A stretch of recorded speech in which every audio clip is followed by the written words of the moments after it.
concentration. Carbonate is important because organisms use that to form calcium carbonate.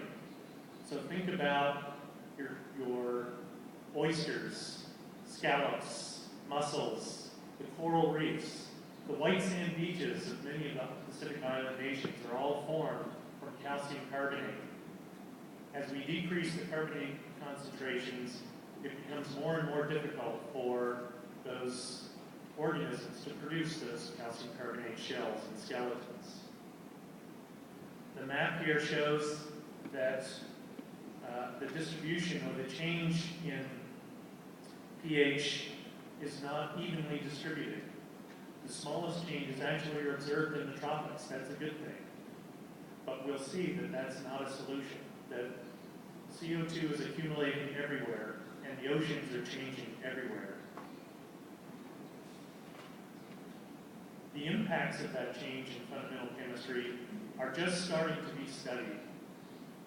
Ocean acidification that term didn't even exist a decade ago. And as the studies have increased over the past few years, we've seen more and more impacts. Now, as with any change, there are winners and there are losers. For example, we see increased photosynthesis in some organisms. Seagrasses, for example, grow faster in higher CO2 environments. That's a good thing. But the reduced calcification that I just mentioned, the inability for the corals to grow or for the shellfish to form their shells is another example of a bad thing.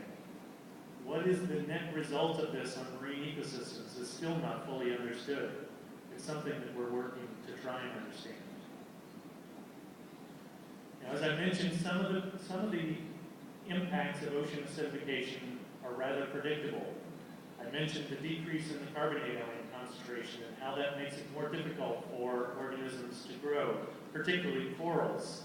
They're a prime species that's been studied, and as shown in this plot, every species that we've studied has shown a decrease in its ability to grow, and that's plotted as a function of what we call the saturation state of the water. So this is an index that tells us how easy or difficult it is for those organisms to grow. It's based on the carbonate ion concentration.